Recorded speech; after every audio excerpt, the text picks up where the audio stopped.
Hola, soy Germán.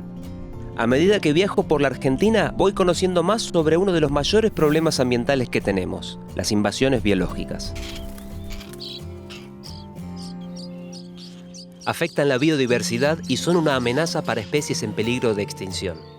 Modifican los ecosistemas, producen pérdidas económicas enormes y a veces atentan contra la salud pública y los valores culturales. Se trata de plantas, animales, hongos o microorganismos que el ser humano lleva fuera de sus límites de distribución y que luego de establecerse invaden el nuevo ambiente. Están presentes en todo el territorio, incluyendo parques y reservas naturales. Sus impactos son silenciosos y profundos. Son las especies exóticas invasoras. Y lo que veremos ahora los va a sorprender.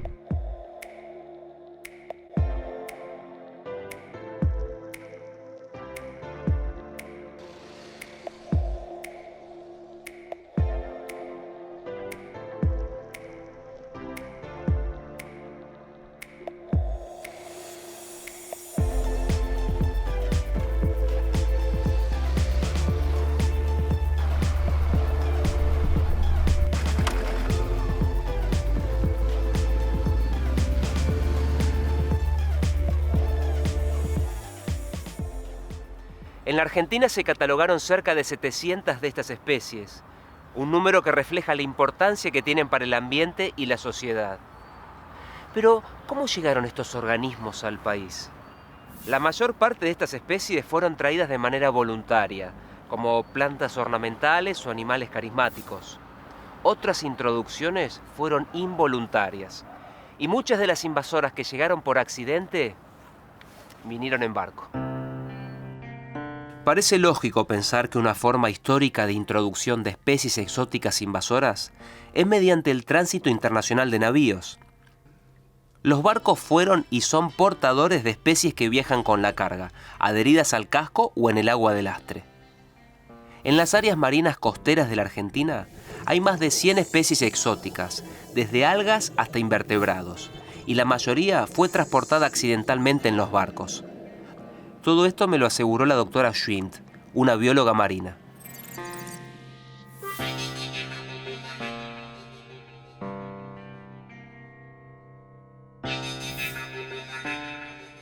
Muchas especies llegan al punto, digamos, se introducen en un punto y permanecen ahí durante mucho tiempo, incluso puede estar más de 100 años y no pasa nada, no se expanden. Pero hay otras especies que son introducidas en un punto y a partir de allí se van expandiendo con el transporte regional, que pueden ser barcos pesqueros, veleros, otro tipo de embarcaciones. También me dijo la doctora Schwind que una de las invasoras más extendidas es el alga wakame. Es nativa de las costas de China, Corea y Japón y fue encontrada en Puerto Madryn en 1992. El alga forma bosques sumergidos que reducen el paso de la luz. Donde invade, disminuye la diversidad de algas nativas y afecta todo el ecosistema. Se estima que llegó incrustada en el casco de un barco y es probable que se siga dispersando de esta forma. Actualmente, el alga wakame se distribuye a lo largo de 1.800 kilómetros de la costa argentina. Los científicos realizan relevamientos periódicos para conocer la dinámica de las invasiones. Los buzos colocan placas para evaluar los organismos que se adhieren a ellas y detectar nuevas especies exóticas. Realizando muestreos en el fondo, encontraron una babosa de mar originaria de Nueva Zelanda y el sudeste de Australia. Esta especie tiene una toxina que puede ser peligrosa para el ser humano. Veamos cómo es esto. En su área nativa se encontraron que estas babosas tenían una alta concentración de TTX, que es la tetrodotoxina, que es la toxina que tienen, por ejemplo, más conocida el pez globo. Es una neurotoxina. Hemos observado que la población de babosas de mar en Puerto Madryn sorprende por su abundancia y por su capacidad de adaptación. Aquí las babosas tienen bajas concentraciones de TTX, la toxina de la que hablamos. En cambio, poseen altos niveles de otros tóxicos relacionados con la marea roja. Los científicos investigan de qué manera las toxinas de la babosa pueden pasar a otros organismos para determinar mejor su peligrosidad para las personas. Durante siglos, los puertos concentraron el intercambio de mercaderías y también, lamentablemente, el de muchas especies exóticas invasoras. Pero algunas introducciones accidentales fueron explicadas hace muy poco tiempo, aunque sus efectos se conocieron por décadas. Es el caso de un extraño mal que ataca a los cipreses de la cordillera y que podría amenazar a los alerces milenarios de la Patagonia.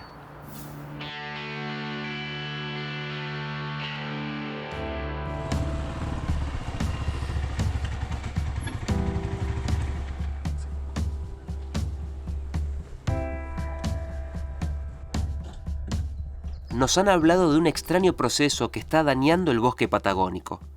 El llamado mal del ciprés es una enfermedad conocida desde hace tiempo. Se pone en evidencia cuando los cipreses comienzan a secarse y caer. La que investiga este tema es la doctora Grace Belin.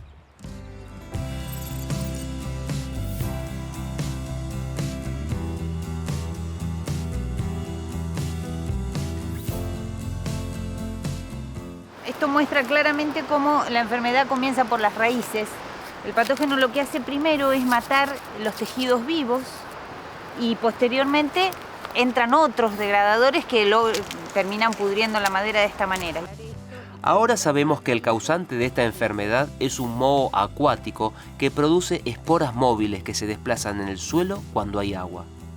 De esta manera se trasladan de un árbol enfermo a otro a través de las raíces. Increíble, ¿no? Todos los árboles están conectados entre sí a través de sus raíces, que se conectan raíz con raíz o a veces a través de otros organismos como los hongos. Una vez que infecta una raíz puede contagiarse a los demás árboles a través de esa red de vida que hay bajo la tierra. Apareció inicialmente en la década de 1940 en la isla Victoria del Parque Nacional Nahuel Huapi. Allí funcionaba un vivero experimental que tenía árboles de todo el mundo. El moho pudo haber ingresado al país con la tierra de alguna de esas plantas. Hoy la enfermedad se distribuye desde Neuquén hasta Santa Cruz. El moho se dispersa por ríos o arroyos y puede ser llevado accidentalmente en el barro pegado a una zapatilla o un neumático. Los científicos descubrieron que el moho también puede atacar al alerce. Esto preocupa a las autoridades del Parque Nacional Los Alerces, donde sobreviven ejemplares de casi 3.000 años. Sabemos que si el patógeno lograra instalarse ahí, causaría realmente la mortalidad de este árbol milenario, que aparte es el emblema de este parque nacional. Ese es el problema.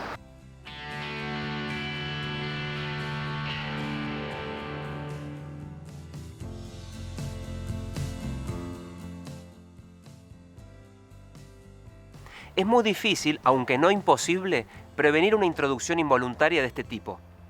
Por otro lado, muchas invasiones tuvieron su origen en introducciones voluntarias y en algunos casos de película. Nuestra Marina, con el fin de enriquecer la fauna argentina, adquirió en Canadá 20 castores que realizaron un extraordinario viaje aéreo desde Moose Lake, en Manitoba, hasta Buenos Aires. Estamos en territorio fueguino. Es necesario ante todo hacer reconocimientos. Debe situarse la zona más propicia para la vida de los castores en los 100 kilómetros de extensión del lago Fañano, que es este que avistamos. El lugar ya ha sido elegido. Por fin los animalitos son conducidos a tierra. Los castores se alimentan de cortezas y ramas de árboles que aquí encontrarán en abundancia. Ya están en libertad, feliz y ansiada libertad. Ellos enriquecerán la fauna del lugar, como en un futuro próximo lo harán renos de South Georgia y otras especies animales para las que el clima de estos parajes es propicio.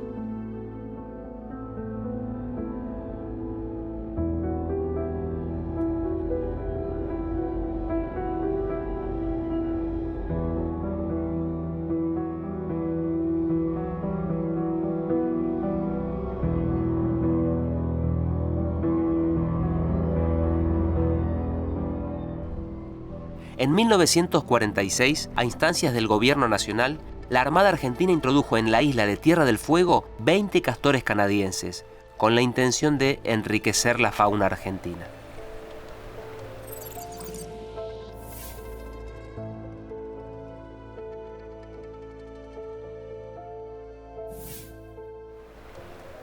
Los gobiernos de la época querían que el país se convirtiera del granjero del mundo a un país industrializado. Y parte de esa iniciativa fue traer especies de valor económico, y lo que el castor encontró fue un hábitat ideal que tenía mucha comida y pocos depredadores. Entonces, para una especie introducida, esas son las condiciones óptimas para provocar una invasión.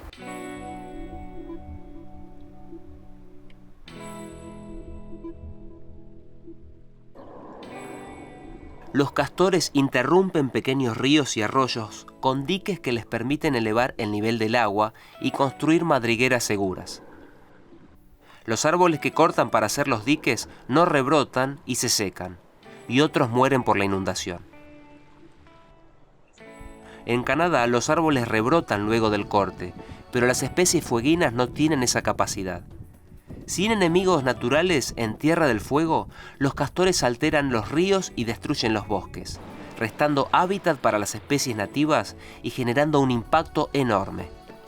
En medio siglo, aquellos 20 castores se transformaron en 100.000 y nada los detuvo. Hoy ocupan todas las cuencas de la isla con un impacto directo. Los impactos indirectos abarcan una superficie significativamente mayor, que se extiende por más de 30.000 hectáreas. El doctor Anderson ha profundizado en este tema. Desde que se fueron los glaciares y la isla fue recolonizada por los árboles, el castor constituye el mayor cambio de ese bosque en los últimos 10.000 años, y es equivalente a lo que se ha cosechado para leña y madera por parte de los humanos. Los castores generan pérdidas en las actividades productivas, en la provisión de servicios ecosistémicos y en el valor inmobiliario por más de $65 millones al año. Los castores fueron introducidos para que los pobladores tuvieran un recurso económico más en la región. Era una idea ingenua y estaba motivada en buenas intenciones, aunque el impacto que produjo fue enorme. Hoy tenemos herramientas que nos permiten evaluar los potenciales riesgos de estos proyectos antes de implementarlos. Pero hubo otras introducciones voluntarias que no fueron pensadas para el beneficio de la población. Al contrario, estuvieron rodeadas de un glamour propio de las grandes capitales europeas.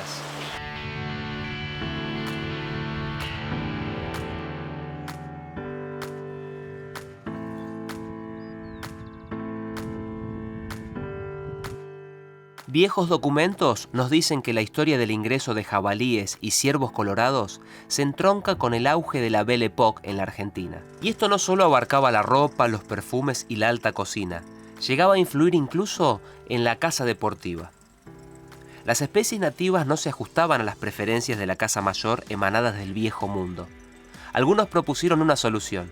Si aquí no había las especies necesarias, entonces había que traerlas de Europa.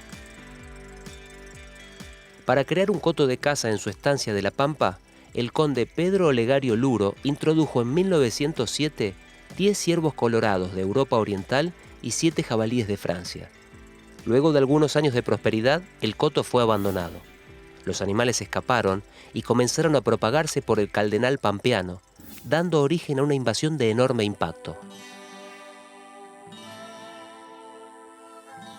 La caza de ciervos y jabalíes se transformó en una actividad económica, pero la dispersión de ambas especies afecta a la biodiversidad y a varias actividades productivas.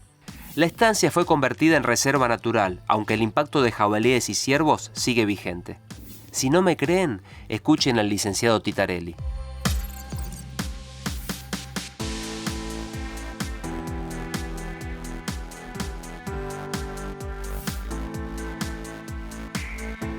Hemos ido perdiendo especies nativas. Se perdió prácticamente el total de la población de ñandú, desaparecieron las vizcachas hace 35 años, desapareció el guanaco hace 35 años más o menos también, maras no quedan más. El nuevo plan de manejo del área contempla la restauración del ecosistema, para lo cual se están reintroduciendo varias especies. En 2017 se realizó con éxito la introducción de un plantel de guanacos en el Parque Luro.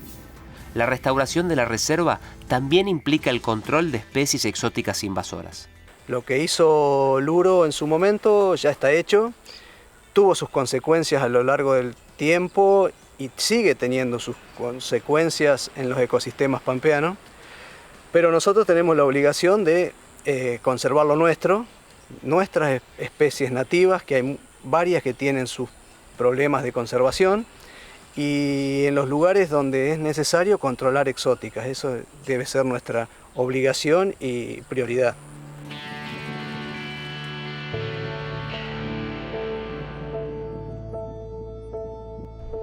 La introducción deliberada de una especie exótica invasora puede ser tan perjudicial como su ingreso accidental.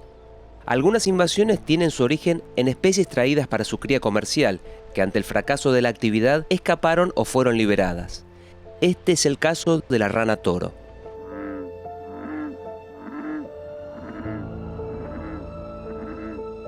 La rana toro es originaria del este de Estados Unidos y fue introducida en la Argentina para el consumo humano.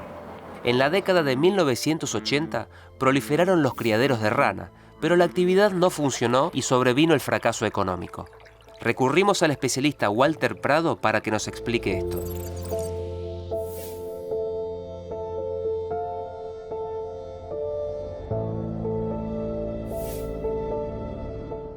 Los criaderos cerraron, muchos de ellos liberaron a las ranas y en otros casos las abandonaron los criaderos y las ranas se fugaron. Las ranas toro se encuentran en las provincias de San Juan, Mendoza, Córdoba, Buenos Aires, Salta y Misiones. Llegan a pesar cerca de 1 kilogramo y viven en ambientes variados y condiciones climáticas diversas. Son carnívoros generalistas que depredan sobre otros anfibios, pichones de pájaros, pequeños mamíferos, todo lo que le quepa en la boca, el animal lo consume.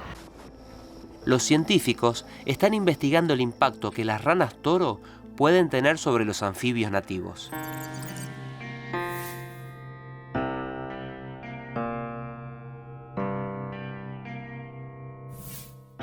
Estos efectos pueden darse a través de la predación, es decir, la rana toro se alimenta de las especies nativas, y también por competencia por alguno de los recursos. Puede ser un recurso alimenticio, puede ser otro recurso de hábitat. Sin embargo, las ranas toro representan un peligro mucho mayor. Ellas son portadoras del hongo Chytridio, que produce una enfermedad letal para muchos anfibios. Y está reportado en algunos lugares del mundo que al ingresar la rana toro a estos ambientes lleva esta enfermedad y enferma a las poblaciones nativas de anfibios de esos ambientes. Adicionalmente a esto se sabe que este hongo causó extinciones masivas, sobre todo en especies de Centroamérica, entonces la rana toro es un peligro en ese sentido. Esto ocurre en un contexto mundial en el que el 45% de las especies de anfibios están declinando y más del 30% estaría en peligro de extinción.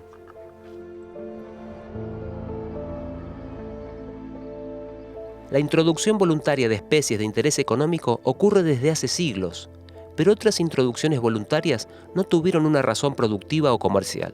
Se trata de animales de compañía que son liberados como un acto de compasión hacia el animal o porque sufren en cautiverio. Sin embargo, esto puede generar una invasión biológica de consecuencias insospechadas para la biodiversidad, la salud, la economía y valores culturales.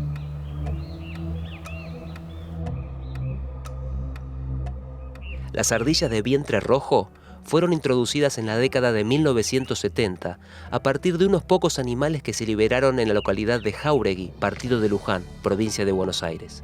A partir de esa población, las ardillas fueron llevadas por las personas a otras regiones.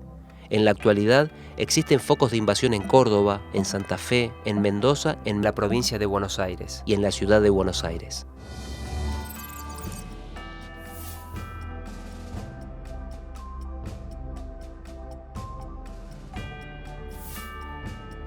Una de las características particulares de la invasión de ardilla es que es una especie atractiva, que es una especie que para muchas personas es vistosa y la quieren tener, ya sea como un adorno en los parques o jardines o como mascota. Lo que pasa es que además de ser vistosa es que a partir de muy pocos individuos esta especie puede generar una nueva población silvestre, y eso es lo que pasó en Argentina. Las ardillas necesitan roer para gastar sus dientes y lo hacen con distintos materiales. En la localidad de Villa Flandria, la compañía de telefonía está cambiando los cables principales por otros reforzados debido al impacto de las ardillas. Esto implica un aumento del 50% en el costo del servicio. las ardillas también producen pérdidas en los sistemas productivos. En esta plantación de kiwi se deben realizar inversiones permanentes para reparar la infraestructura dañada.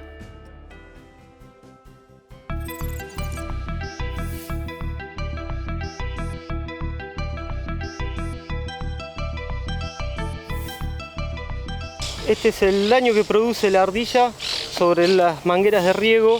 Como ven, roe toda la manguera hasta obtener el agua, sobre todo en la época de verano, cuando el verano es muy seco, fue cuando más daño produce. Las ardillas descortezan los árboles, generando problemas crecientes en el sector forestal. Se calcula que podrían reducir la producción de eucaliptos entre un 20 y 30%. Actualmente la expansión de la ardilla está alcanzando niveles preocupantes. Una de las principales amenazas al día de hoy es su cercanía a la zona del delta del río Paraná, que es una región muy rica en cuanto a biodiversidad por los ambientes que protege, y también desde el punto de vista productivo es muy importante porque hay muchas plantaciones forestales y también frutales. Además del impacto productivo, desde el delta podrían expandirse hacia los bosques del norte argentino. Su efecto sobre las especies nativas podría ser devastador. Las ardillas pueden convertirse en un problema tanto para la biodiversidad como para diversos sistemas productivos. Sin embargo, son vistas con agrado y muchas personas creen que llevar una ardilla a su comarca no traerá consecuencias. Otro grupo importante de invasiones tuvo un origen similar: las plantas ornamentales, que aunque parezcan completamente inofensivas, pueden llegar a reemplazar ecosistemas enteros.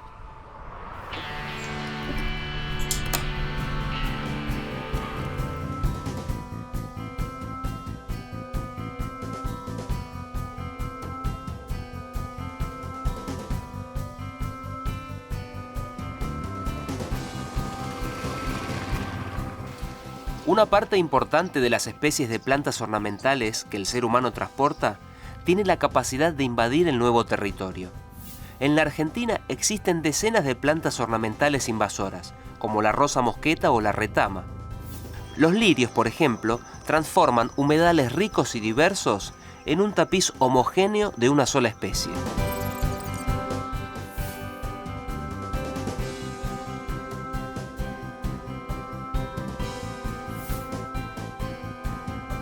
El lirio es una hierba acuática originaria de Europa y Asia, y el tema es que tiene una gran capacidad de propagación. Básicamente produce muchas semillas y además tiene la posibilidad de propagarse de una forma vegetativa a través de los rizomas.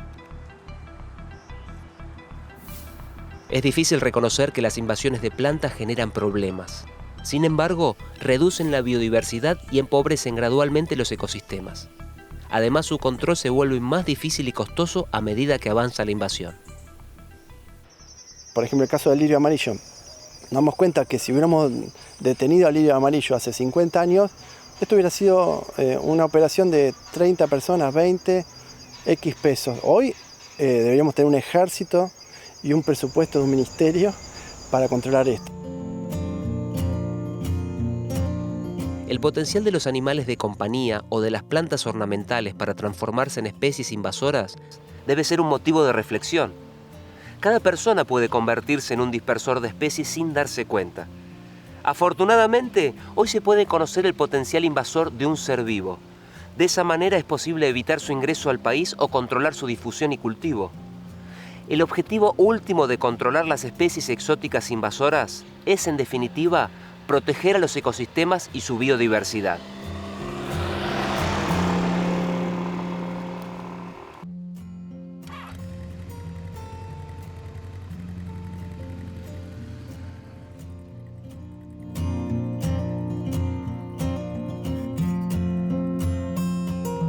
Sé parte de la estrategia nacional para minimizar su impacto.